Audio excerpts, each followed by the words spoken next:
India versus Bangladesh का warm up match था। Match का रिजल्ट बिल्कुल भी मैटर नहीं करता है। इंपॉर्टेंट इसलिए था क्योंकि हमें देखना था कि हमारा टीम कॉम्बिनेशन क्या हो सकता है, हमारे स्ट्रेंथ्स और वीकनेसेस क्या है और पिचेस कैसे होंगे उधर। वार्म अप मैच इसलिए भी इंपॉर्टेंट हो जाता है क्योंकि अगर हमारे पास कुछ अलग करने का प्लान है तो हम उस वार्म अप मैच को, उस प्लान को एग्जीक्यूट करने का ट्राई कर सकते हैं। And if it's not working we can do the changes. Will start with the pitch report. Pitch बहुत ही ज्यादा स्लो था। ऐसा नहीं है कि स्पिनर्स को बहुत ज्यादा टर्न मिल रहा था, लेकिन पेसर्स के लिए बहुत ज्यादा मदद था। नए बॉल के साथ सीम मूवमेंट मिल रहा था, अनइवन बाउंस भी था और स्लोअर वंस स्पेशली, मतलब अलग ही लेवल का इफेक्टिव है स्लोअर वंस।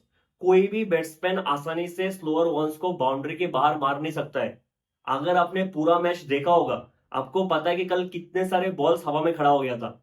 बहुत सारे कैच आउट भी हुआ है और बहुत सारे बॉल नो मैंस लैंड पे जाके गिरा है। I have not seen anything like this before कि एक मैच पे बहुत सारे बैट्समैन ने इतने सारे बॉल को मिस टाइम किया है।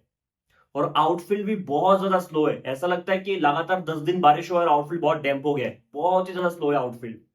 अब रोहित शर्मा टॉस जीत के बैटिंग चुनता है, which was a good decision. क्योंकि हमको हमारे बैट्समैन को पूरा 20 ओवर देना था, सबको देखने के लिए कि सब कैसे बैटिंग कर रहे हैं। अगर बांग्लादेश पहले बैटिंग करता तो शायद हम हमारे बैट्समैन को इतना मौका नहीं मिलता, डिपेंडिंग ऑन कि कितना बांग्लादेश स्कोर कर रहा है। What surprise me the most की ओपनिंग करने आता है संजू सैमसन और रोहित शर्मा, और थर्ड नंबर पे आता है ऋषभ पंत, ऑब्वियसली क्योंकि विराट कोहली नहीं है। इसका मतलब क्या है? मैंने मेरे मेरे last Indian squad analyst video पे कहा था कि अगर रोहित और जायसवाल ओपनिंग करने आता है तो हमारे पास टीम में 4 ही रेगुलर बॉलर्स होंगे, which makes us a poor bowling side. मैंने ये चीज कहा था। फॉर ए बेटर अंडरस्टैंडिंग मैं वो प्लेइंग 11 फिर से बोल देता हूं। If Rohit and Jaiswal opens, Rohit Sharma, Jaiswal, third पे विराट कोहली, फोर्थ पे सूर्या, फिफ्थ पे कोई भी एक विकेट कीपर, सिक्स पे दुबे, सेवेंथ पे हार्दिक, एट पे जडेजा, नाइन्थ पे कुलदीप, 10 पे बुमराह, 11th पे अर्शदीप। मतलब हमारे पास 4 ही रेगुलर बॉलर्स है और हमारा फिफ्थ बॉलर होगा Hardik, which does not look good at all। हमारा सिक्स्थ बॉलर हार्दिक होना चाहिए। For that we have to drop Jaiswal. Unfortunate है बट करना पड़ेगा, और क्या कर सकते हैं। क्योंकि संजू और रोहित ओपनिंग करने आया है, मुझे ऐसा लगता है कि शुरू के मैच से, मतलब पहले मैच से इंडिया का ओपनिंग पेयर होगा रोहित शर्मा और विराट कोहली। मुझे यही लगता है।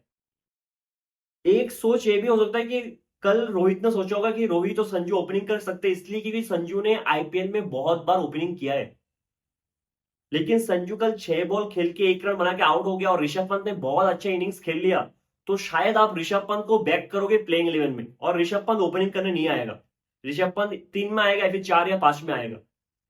लेकिन मुझे लगता है कि ओपनिंग पेयर तो फिक्स्ड है रोहित और विराट।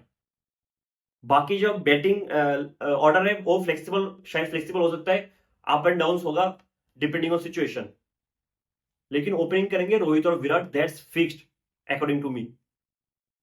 संजू के पास एक अच्छा मौका था कि अच्छा खासा रन बना सकते थे और शायद संजू और रोहित ओपनिंग कर सकते थे। If Sanju had a good match yesterday तो शायद संजू और रोहित ओपनिंग कर सकते थे आयरलैंड के साथ और थर्ड पे विराट कोहली आते। लेकिन संजू ने वो मौका गवा दिया। लेकिन संजू का भी कोई फॉल्ट नहीं है। शरीफुल इस्लाम का बहुत अच्छा बॉल था, लेकिन क्योंकि वार्म अप मैच है, कैमरास बहुत ही कम है और आपके पास टेक्नोलॉजी अवेलेबल नहीं है, तो आप रिव्यू नहीं ले सकते हो। मुझे लग रहा था कि हाइट से वो बॉल स्टंप को मिस कर जाता, बट संजू इज अनलकी। अब थर्ड नंबर पे आता है ऋषभ पंत। पहले 5 ओवर में ऐसा लग रहा था कि 2022 टी20 वर्ल्ड कप का हाईलाइट चल रहा है। ऑलमोस्ट इंडिया ने हर एक मैच पे 2022 टी20 वर्ल्ड कप में इस तरीके से बैटिंग किया है पावर प्ले में। फर्स्ट 5 ओवर पे सिर्फ 33 रन आया था, सिर्फ 33, ऑलमोस्ट 6 का रन रेट। आप सोचो एक बार, सेम प्रॉब्लम, कुछ चेंजेस हुआ ही नहीं है।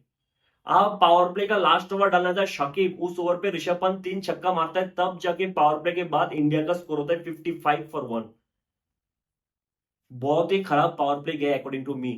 पिचेस स्लो है, इसका मतलब ये नहीं है कि हम पावर प्ले को कैपिटलाइज करने का ट्राई नहीं करेंगे। शॉट कोई मार ही नहीं रहा था, बहुत ही डिफेंसिव खेल रहे थे हम। आउटफील्ड स्लो था, सब मान लिया, लेकिन आप बड़े शॉट भी मार सकते हो पावर प्ले में। सिर्फ 2 ही फील्डर बाहर होता है। आप 7th ओवर पे महमूदुल्लाह आके रोहित का विकेट लेके जाता है। रोहित 19 बॉल्स खेलता है।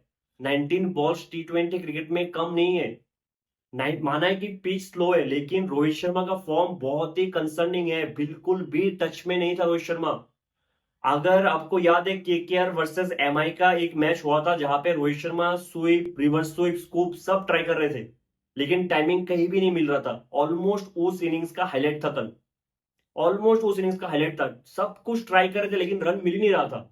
19 बॉल्स खेल के 23 रन। माना है कि वार्म अप मैच से ज्यादा कुछ फर्क नहीं पड़ता है, लेकिन मुझे 2022 का पावर प्ले गेम रिपीट होते हुए दिख रहा है। बाय द वे, मुझे नहीं पता कि इस टूर्नामेंट में बाकी पिचेस कैसे होंगे, लेकिन कल का पिच देख के ऐसा लग रहा है कि पावर हिटर्स का बहुत ज्यादा इंपैक्ट होगा इस टूर्नामेंट में। क्योंकि अगर आप सोच रहे हो कि टाइमिंग करके छक्का मार दोगे, मतलब आप टाइमिंग करोगे, बॉल बैट पे लगे चला जाएगा बाउंड्री के बाहर, बिल्कुल भी होने नहीं वाला है। बहुत ज्यादा पावर और स्ट्रेंथ चाहिए छक्का मारने के लिए ऐसे पिचेस पे। तो मुझे लगता है पावर हिटर्स का इंपैक्ट बहुत ज्यादा बढ़ गया है इस टूर्नामेंट पे। आप रोहित के आउट होने के बाद बैटिंग करना था सूर्या। जब सूर्या और ऋषभ पंत बैटिंग करते हैं एक साथ, तब लगता है कि T20 गेम चालू हुआ है। ऋषभ पंत का फॉर्म इंडिया के लिए बहुत ही अच्छा साइन है। बहुत ज्यादा कॉन्फिडेंस देके गया होगा टीम को। 32 बॉल्स खेल के 53, 4 छक्का मारा है, जहां बड़ा शॉट खेलना बहुत ही टफ था। एक्चुअली एक टाइम पे ऋषभ पंत 24 बॉल्स पे 45 था। उसके बाद शायद 50 के लिए थोड़ा बहुत स्लो हो गया है, जो ऑब्वियस है क्योंकि बहुत दिन बाद इंडिया के लिए खेल रहा है, तो शायद एक चाहता था कि एक हाफ सेंचुरी करके जाए। उसके बाद जब ऋषभ रिटायर्ड आउट होकर जाता है, तब शिवम दुबे बैटिंग करने आता है। तब इंडिया का स्कोर था 11.1 ओवर के बाद 103। तो आप क्या एक्सपेक्ट करते हो T20 में कि लास्ट 9 ओवर पे एटलीस्ट 90 टू 100 तो बनना ही चाहिए। आप शिवम दुबे का फर्स्ट 4 रन पे एक इजी कैच छूट जाता है, 4 रन पे। उसके बाद और एक बॉल खड़ा हो जाता है, लेकिन उधर कोई फील्डर नहीं होता है। अगर आपको याद होगा आरसीबी वर्सेस सीएसके का जो लास्ट मैच था, उधर भी सिराज ने उसका कैच ड्रॉप किया और सीएसके का मरवा के गया है। शिवम दुबे कल भी यही हुआ। बांग्लादेश ने उसका कैच ड्रॉप किया और इंडिया को मरवा के गया है शिवम दुबे। अगर बांग्लादेश वो कैच पकड़ लेता, इंडिया का टोटल शायद 190 195 होता। 16 बॉल खेल के 14 रन बनाए, 16 बॉल्स 14, और 16 बॉल्स पे 8 बॉल्स डॉट खेला है शिवम दुबे। 8 बॉल्स, मतलब 50% बॉल्स डॉट खेला है। पार्ट टाइम स्पिनर्स को मार नहीं पा रहा था Shivam Dubey. Part time spinners को हर एक बॉल पैर पे लग रहा था, हर एक बॉल। एक छक्का मारा है बस, वो ही टाइम हुआ है, बाकी सब मिसटाइमिंग था। देखो, शिवम दुबे को रिंकू के ऊपर इसलिए पिक किया गया क्योंकि शिवम दुबे 1-2 ओवर डाल के दे सकता है।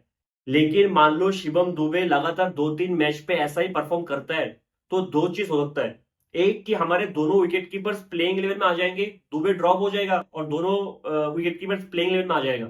या फिर दुबे को बैक स्पेजम निगल बोल के हम रिंकू को स्क्वाड में बुला लेंगे। हो सकता है, पॉसिबल तो है। आप जो सबसे इंपॉर्टेंट चीज था इंडिया के पर्सपेक्टिव से कि हार्दिक क्या करता है, सबको यही देखना था कि हार्दिक क्या करता है। और मैंने लास्ट वीडियो में कहा था कि अगर इंडिया को वर्ल्ड कप जीतना है, तो फर्स्ट हमारे ओपनिंग पेयर को बहुत अच्छा करना पड़ेगा, स्पेशली पावर प्ले में। और सेकंड, हार्दिक को दोनों बैट और बॉल से अच्छा करना पड़ेगा, तभी इंडिया जीत सकता है। Hardik is the most valuable asset, ये आपको समझना पड़ेगा। और हार्दिक ने वही किया जो हम एक्सपेक्ट करते हैं। जहां पे बड़ा शॉट खेलना इतना आसान नहीं था, हार्दिक पहली ही बॉल से आराम से खेल रहा था। पहले शायद शकीब को एक चौका मारा है, फिर तनवीर इस्लाम को 3 बॉल पे लगातार 3 छक्का मारा है। Just brilliant. सूर्या ने भी बहुत अच्छा बैटिंग किया, 18 बॉल्स 31, लेकिन एक भी छक्का नहीं मारा है। जब सूर्या छक्का मारने गया, वो कैच आउट हो गया। बड़ा शॉट खेलना ऐसे पिचेस पे बहुत मुश्किल है। इसलिए मैं कह रहा था कि ऐसे पिचेस पे पावर हिटर्स का इंपैक्ट और भी ज्यादा बढ़ गया है। हार्दिक 23 बॉल्स 44 छक्का मारा है। मेरे लिए तो कल के मैच का सबसे बड़ा पॉजिटिव यही था, हार्दिक का batting form. To be very honest, मुझे यकीन नहीं हुआ कि ऐसी पिचेस पे जहां पिच इतना स्लो था, वहां पे शकीब उल हसन जैसे बॉलर 12 के रन रेट से 12 की इकोनॉमी से बॉल करके गया है, 4 ओवर में 47। बहुत ही डिसअपॉइंटिंग था शकीब का फॉर्म, बहुत ही ज्यादा। और मैंने शरीफुल इस्लाम को ज्यादा देखा नहीं है, उसका bowling obviously, but he looks like a great bowler, बहुत ही प्रॉमिसिंग बॉलर लगता है। इंजरी हो गया अनफॉर्चुनेटली, बट आई होप कि वो जल्दी ठीक हो जाए। अब इंडिया की बॉलिंग के बारे में क्या ही बात करना है। बांग्लादेश की इस बैटिंग लाइनअप के अगेंस्ट हम हमारे बॉलर्स को टेस्ट और रेट बिल्कुल भी नहीं कर सकते हैं। लेकिन एक बात तो पता चल गया कि चाहल प्लेइंग 11 में नहीं होगा। आर्शदीप ने काफी अच्छा बॉलिंग किया है, एक आउट स्विंग के साथ विकेट लिया है, एक इन स्विंग पे बोल्ड किया है। ऑलमोस्ट जो 2022 इंडिया वर्सेस पाकिस्तान का आर्शदीप का फर्स्ट स्पेल था, वो याद दिला दिया है। दुबे ने भी ऑफ कवर डाल के 1-2 विकेट ले लिया, सिराज ने भी ठीक ठाक बॉलिंग किया है। अगर इस टूर्नामेंट पे 80% पिचेस ऐसे रहेंगे, फिर Josh Hazlewood, Alzarri Joseph, Andy Russell, Sam Curran, Reece Topley सब डेंजरस हो सकता है, to be very honest. By the way मुझे लगता है आयरलैंड के खिलाफ इंडिया का जो प्लेइंग 11 होगा, वो होगा रोहित, विराट, दो ओपनर्स होंगे हमारे।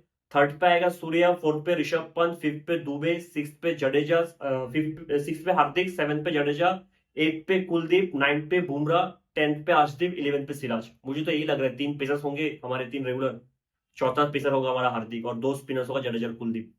मिलते हैं अगले वीडियो में, तब तक के लिए जय हिंद।